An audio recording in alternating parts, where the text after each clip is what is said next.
Hello world, thank you for joining us again. I'm Laura and this is Tom. Welcome back to Some Kind of Gaming. Now we thought we'd take this opportunity to do something a little different. We want Some Kind to be this kind of all-encompassing Nintendo Switch channel, rather than just limiting ourselves to game recommendations and lists. So as I'm sure you've already gathered from the title of this video, today we'll be talking about what is quite possibly one of the most underrated games on the platform. It's also one of our favourite games of all time, so we're pretty excited to introduce you to it and hopefully we can convince you to pick it up. Now, if you watched last week's video, link in the description below, then I'm sure you know what you're in for. Don't forget to like and subscribe, and without further ado, what is the most underrated game on the Nintendo Switch, Laura? Well, we think it might be Dragon Quest Builders 2. So imagine if Minecraft had a baby with The Legend of Zelda, and then elsewhere, Lego had a baby with Animal Crossing. And by some miracle of nature, those two babies met and had another child, you would get Dragon Quest Builders 2.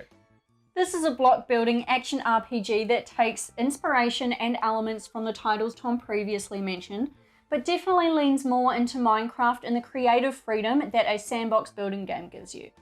We think that this might play a huge part in why Dragon Quest Builders 2 is so underrated, as it kind of lives in Minecraft's shadow a bit. But what really sets Builders apart is its overarching storyline, its list of wonderful characters, and all your favourite role-playing elements. Dragon Quest Builders 2 is set in a world where building has been banned. And by building, we mean literally anything creative, even cooking has been outlawed. Yeah, can you imagine living in a place like this? I mean, you have to eat raw vegetables, you can't build yourself a shelter, and there's monsters roaming around everywhere. That sounds literally terrifying. Yeah, no wonder this world needs a hero. And that's where you, the player, comes in. This twisted set of ideals has been implemented by the Children of Hargon, a cult led by monsters who worship destruction and oppose any form of creation. The game starts by you escaping the clutches of evil and washing up on the shores of the Isle of Awakening with a young man named Malroth, who seems to be suffering from a wee bit of amnesia. As the last builder left, it is your job to restore harmony and the knowledge of creation to the world. But since you're still just a fledgling builder, you have to travel to distant islands to hone your skills and help those in need. On each island, you'll encounter a fresh set of problems that help drip feed new mechanics such as farming and mining, as well as introducing you to new materials, crops, and building recipes. Speaking of recipes, the crafting elements don't stop at your standard block building mechanics. There are also crafting tables situated all throughout the world that allow you to create a seemingly endless number of items. These range from standard weapons and light fixtures to stranger things like woody goodies. Once the list of quests on each island is complete, you're able to bring some of the NPCs you meet there back to your own island, the one you washed up on. This area serves as a sandbox mode, giving you complete artistic freedom to create whatever your heart desires. The NPCs that end up residing here with you aim to create a new community away from the evil prying eyes of the children. They can create buildings for you, work in your restaurants, or even tend to your farms. Now my personal favourite is Ordelia. You meet her living deep underground away from any human contact. And as a result, her mannerisms kind of remind me a little bit of Gollum from Lord of the Rings. Now as her own personal story progresses, she ends up wanting to become an entertainer and dons this sexy bunny girl outfit. Can you imagine Gollum in a dress? My favourite NPC is that creepy perv who wants you to build a public shower room with windows instead of walls. While combating the Children of Hargon and helping Malroth uncover his mysterious past does make for a fantastic story, the real meat of Dragon Quest Builders 2, as the title would suggest, is the building. Dragon Quest Builders 2 utilises a block building system. This means that you're able to forage blocks or create your own and rearrange them however you'd like, enabling you to create trees, dwellings, works of art, or to terraform your land. The game gives you ultimate freedom to create whatever you want, wherever you want on your Isle of Awakening. Now it doesn't have to be just cubes either, as the game provides you with a plethora of tools which vastly enhance this experience. These allow you to reshape the blocks, dye them different colours, or even create running water.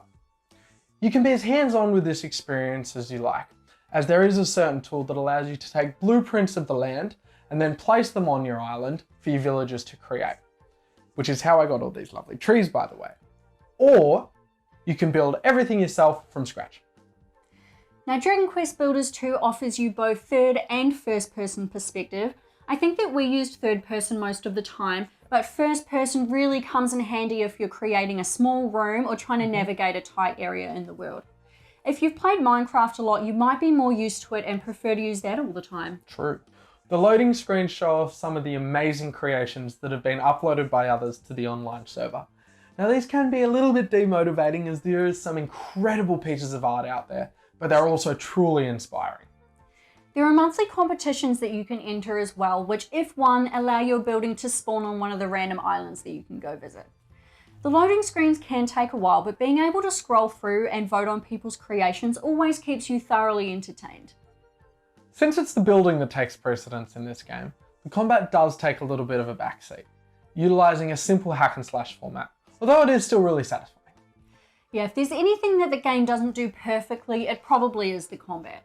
Not that it's bad or anything by any means, but it's just more simplistic in its approach, especially in comparison to the depth of the building mechanics. There are still some interesting and unique things thrown in the mix though. Yeah, I think we've actually failed to mention this so far, but your friend Melroth, who you meet at the beginning, actually becomes your best bud and follows you throughout the entirety of your journey. This leads to some pretty cool combo moves you're able to pull off as a team.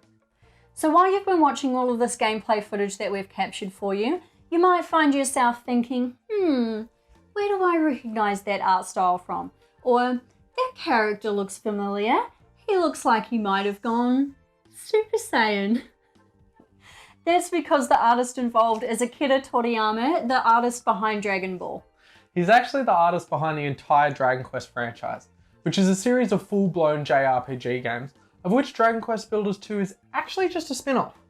It might just be a spin-off, but it's definitely just as good, if not better, than the main series. Dragon Quest Builders is quite a beefy game. The main story will set you back about 55 hours, while for the completionists out there, you're looking at about double that to get to 100%. This is partly due to the sheer amount of items and materials there are to discover. Now, if you are looking to do this, you'll find yourself traveling to a series of randomly generated islands, where you're able to gain all the collectibles and bring even more NPCs back to your own island. Completing these also gives you unlimited access to certain resources like wood and stone, so they are worth doing. There are tons of tasks assigned to you on the Isle of Awakening as well. These are entirely optional, but there are some pretty good rewards that make building much easier. Now, neither of us have actually 100%ed this game. There's still tasks for us to do on our islands, and they're nowhere near completely finished. However, we have each put in over 200 hours into this one. This truly is an endless game, and you're only limited by your own imagination. Now, I feel like it's important to note that this game isn't just one of the most underrated games on the Switch, as now it's available on all platforms. The best part about this is that cross-platform multiplayer is available, meaning that up to 4 players from all walks of gaming life can get together on a single island and build to their heart's content. Dragon Quest Builders 2 was actually a commercial success, selling over 1.1 million units to date.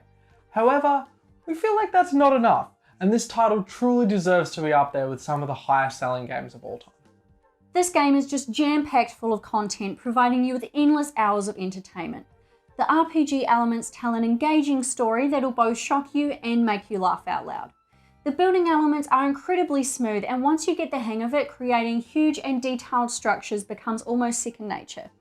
Yeah, just looking at the art style here proves to me that this game is underappreciated.